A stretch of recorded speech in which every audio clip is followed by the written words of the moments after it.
funciona direitinho, mesmo com a internet ruim, porque ele vai fazendo aos pouquinhos, funciona muito bem para documentações 2D, vamos dizer assim, onde você tem documentações de 2 a 8 mega, raramente chega a 10, 12 mega, mas, em geral, a média do IDOC é mais ou menos 3 mega, mais ou menos. Então, 3 mega é mole, hoje em dia, para as internets que tem hoje. Se não for, não tem importância, porque ele vai aos pouquinhos. Você vai dormir, deixa o computador ligado. Quando você acordar de manhã, está tudo lá. Você faz o laudo e pronto, não tem importância. Você está ruim de distribuir, ele vai colocando na fila, né? Quando a gente aperta publicar, na verdade, ele vai para uma fila e ele vai soltando, à medida que ele consegue internet, ele vai soltando sem você se preocupar. Aí, o que acontece? Tudo bem para esse tipo de coisa. Agora, imagina uma tomografia. Os tomógrafos agora estão passando de 1 giga cada imagem. Eles estão ficando, realmente, as imagens estão ficando muito grandes. Bom, esse sistema de subir tudo em background, de descer em background, ele consegue resolver esse problema. Você vai conseguir subir suas tomografias. Mas o que acontece é que o servidor do IDOC vai ficar muito carregado, porque vocês vão subir dezenas de gigas por dia. Isso vai aumentar o espaço de armazenamento do IDOC, vai aumentar de centenas de vezes. Então, ou milhares de vezes, eventualmente. Então, o que a gente tem que fazer? Na verdade, o IDOC 5 está todo pronto para funcionar desse jeito. Para funcionar com tomografia, a gente ainda está trabalhando no sistema que é que eu vou explicar agora. A gente vai resolver isso da seguinte maneira. Quando você publicar uma doc com documentação, com tomografia, ao invés da tomografia subir, vai subir só a doc sem a tomo. A tomo só tem uma referência dela na imagem. E aí, quando outra máquina pegar, vai descer a documentação sem a tomo. Nesse momento, o servidor vai perceber que um subiu e que o outro desceu e que tem uma tomo envolvida. Aí ele vai juntar as duas máquinas e elas vão fazer a transmissão direta entre elas, sem passar pelo servidor. É isso que vai acontecer. Então, as tomografias não vão subir no servidor, não vão ser backupeadas lá. Então, todos os backups vão ser de exames e imagens, mas não de tomos. As tomos vão simplesmente, a partir do momento que eu recebi uma doc aqui, o meu computador viu que tem uma tomo, que não dá para chegar pelo servidor, ele pergunta para o servidor de onde vem, o servidor fala que vem de lá, ele puxa de lá para o computador. Então, essa transmissão entre um computador e outro, que a gente chama de peer-to-peer, porto a porto, né, seria o que é usado na computação, essa transmissão isenta o servidor de ter que lidar com esse armazenamento muito grande. Porque o interessante do IDOC é que essas imagens e laudos prontos fiquem lá em cima. Fiquem lá em cima indefinidamente. Fiquem lá em cima para servir de backup para vocês. Fiquem lá em cima para o dentista ter a confiança de que daqui a 2 anos, se ele precisar da imagem, ele entra lá e está lá tudo direitinho. Então, é interessante que fique lá. Agora, dezenas de gigas por dia, ficando lá todo dia, vai ser uma situação difícil. Na verdade, cara, né? O que vai acontecer é que o armazenamento vai ficar caro. Vai ficar caro para mim e vai ficar caro para vocês. Então, o que é a ideia? A gente mantém as docs lá e as tomos são passadas horizontalmente, são passadas entre um computador e outro. E a tomografia ela tem uma vantagem nesse ponto, porque ela é muito grande, mas ela não precisa voltar, porque ninguém edita a tomografia. A gente não mexe na tomografia. A tomografia é feita e aquela imagem tomográfica não é mexida mais. O que a gente faz é construir exames e laudos em cima dela. Recortar, pegar cortes diferentes, montar um laudo e exportar ou distribuir aquele laudo. A tomo ela vai simplesmente passar do computador gerador para o computador do laudo e lá ficar, sem problema. O cara vai fazer o laudo, vai fazer tudo direitinho, o laudo vai subir e, desse jeito, a gente resolve o problema de coisa. Aí, na verdade, já tá bem em andamento, só falta os detalhes da sincronização do peer-to-peer e tudo vai funcionar. O 2D já está totalmente funcional. Na verdade, a gente está em teste de campo. Quer dizer, precisa de muitas pessoas usando ao mesmo tempo para a gente cercar todas as coisas, mas está totalmente funcional e deve estar funcionando. E a solução para a tomografia chega em poucos meses também, que já está encaminhada, que aí realmente vocês vão ter tudo o que vocês fazem na clínica será possível fazer em qualquer computador, em qualquer lugar. Vai ser bastante interessante nesse ponto. Agora, quer ver? Só para arrematar, eu vou mostrar uma coisa interessante aqui. Peraí, se eu vou trocar. Espera aí, um pouquinho. Deixa eu ver se eu consigo trocar aqui sem problema isso aqui. Quero que vocês vejam o outro aqui também.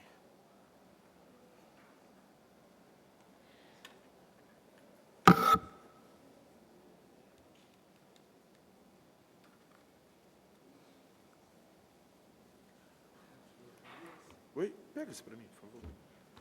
Obrigado, Alexandre.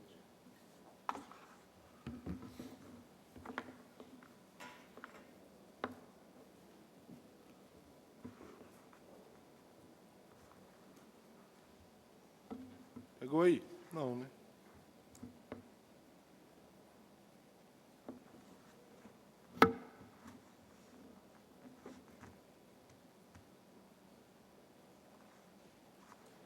Conseguiu o sinal aí? Beleza. Beleza, aí, legal. Então, aqui, ó. Aqui, ó, essa é a mesma documentação, né, que eu estava trabalhando naquele computador, agora eu continuo trabalhando aqui porque elas estão sincronizadas. O interessante é o seguinte, eu tenho um monte de documentação aqui, ó, vou abrir aqui, ó, tá aqui, ó, várias documentações. Algumas azuis, que eu recebi, e 2 verdes que eu enviei. Tá? Só que está tudo aqui. Aí eu vou fazer uma coisa interessante, eu vou entrar aqui no manutenção, vou pegar todas as docs e vou simplesmente excluir todas. Pronto, não tem mais nenhuma documentação aqui. Todas elas foram excluídas, sumiram do meu banco de dados. Então, não tem nenhuma aqui. Certo? Bom, vamos ver. Abrir. Ó, uma já chegou. E à medida que a gente vai ficando aqui conversando, eu vou mostrar para vocês o copinho enchendo ali, ó. Já está o copinho enchendo aqui e daqui a pouco chega outra. Aí ele faz a sincronia, salva tudo direitinho e já coloca mais uma. Esse botão novas aqui, ele vai abrir, ele vai ficando, ele vai acendendo cada vez que você tem uma nova documentação. Então, eu estou lá quieto, estou fazendo outra coisa, eu apaguei todas as documentações do meu computador, eu apaguei, mas ele está programado do jeito que está aqui, para pegar as últimas 50 documentações que estão no servidor. Né? Eu deixei assim. Então, enquanto eu estou quieto, parado, fazendo outra coisa, ele está pegando. Vamos ver, ó. Vamos ver como é que a gente já está aqui. Ó, a gente já tem algumas. Então, é isso que vai acontecendo. É até legal, até um funcionário meu até falou, pô, o cara vai ficar com raiva, né? Porque ele apaga a documentação, quando ele volta, ele está lá de novo, ele apaga, quando ele volta, ele está lá de novo. Realmente é isso que vai acontecer, enquanto ele estiver programado para receber essas docs com aquele rótulo ou com aquela situação que foi programada. Então, isso é interessante porque o seu notebook, por exemplo, ele pode manter pequenininho. Você pode apagar tudo, simplesmente apagar tudo toda vez. Você pode até apagar as últimas, por exemplo, você pede para pegar as últimas 25 ou 20 e você vai apagando as antigas que não vão voltar mais, porque ele vai pegar sempre as 20 mais novas.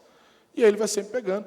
Ou seja, o computador seu passa a ser apenas um cache, apenas um armazenamento temporário de trabalho, ou de confecção de laudo, ou de impressão, ou do que for, e o grosso mesmo da sua clínica pode estar armazenado na nuvem de maneira segura. Pois não? Sim. Não, por estado, se você mexer o rótulo. Se você trabalhar com rótulo, ele vai pegar só daqueles rótulos. Mas ele pega as N mais novas. Se tiver uma que eu já fiz lá, eu mandei, aí se eu baixar, ela volta de novo. Sim, se você tiver marcado para todas, ela bate de novo para você. Agora, se você tiver colocado para pegar todos os laudos, menos o seu, todos os rótulos, menos o rótulo que você publica, aí você não vai baixar de novo, porque você acabou de publicar. Entendeu? Então, tudo depende da configuração do que acontece lá. Então, por exemplo, como eu falei no início, tem gente que só vai liberar para dentista, quer dizer, só vai apertar esse botão aqui. Tem que abrir uma aqui, peraí. Por exemplo, tem gente que só vai mudar isso aqui para pronta para o dentista, disponível para o dentista, quando ficar tudo pronto. Tem gente que já gosta, e eu achei até interessante isso, porque, por exemplo, eu mando as radiografias, o dentista já está olhando. Aí meu laudador acaba de fazer o laudo vai, o dentista recebe o laudo também. Então, à medida que as coisas vão ficando prontas, o laudo vai pegando. Então, varia do trabalho de cada um, da forma como cada um trabalha, para ver isso. Mas essa é a ideia.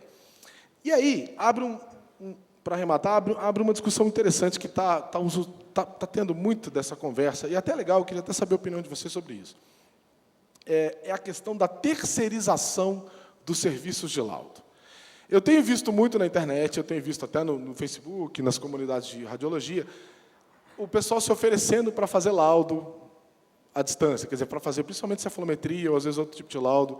Ah, pô, eu faço laudo, quem quiser e tal, aí combinam um preço e usam alguma forma digital de transmitir. Às vezes o cara manda PDFs, por exemplo, prontos para imprimir e tal. Tem várias formas.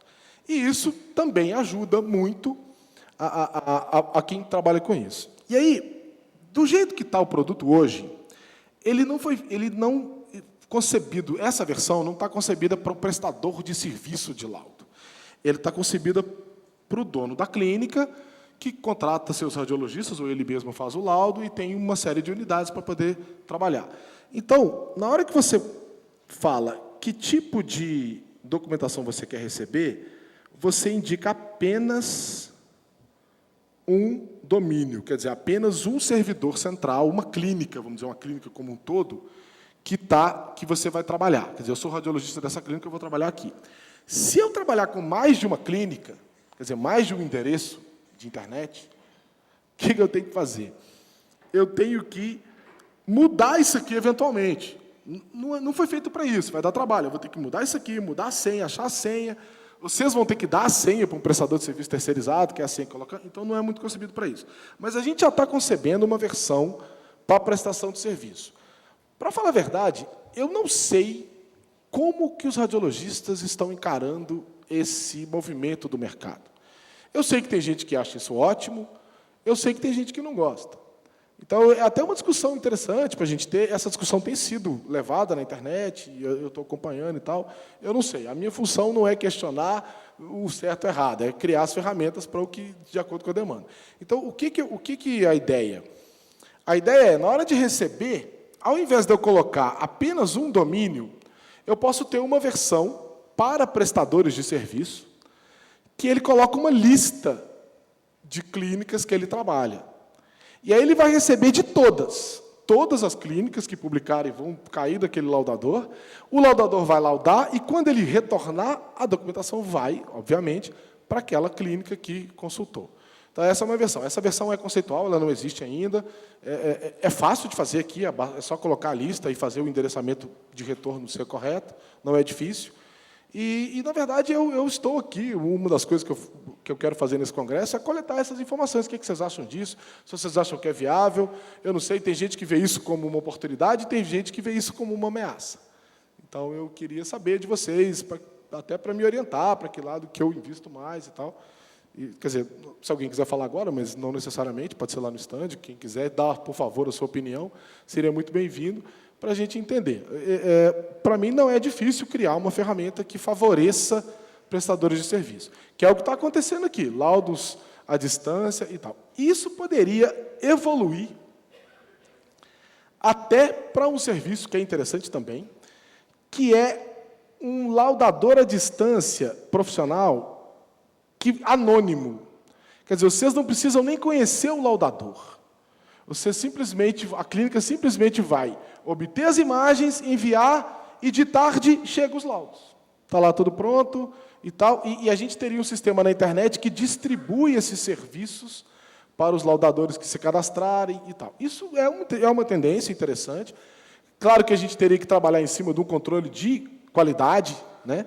Eu até pensei em alguma coisa parecida com o Mercado Livre, se algum de vocês já usou o Mercado Livre. No Mercado Livre, quando a gente compra alguma coisa, a gente dá uma nota para o vendedor. Então, o vendedor tem uma avaliação. Então, o cara, quando vai comprar, ele só compra daquele cara que está verdinho, que está todo mundo satisfeito e tal.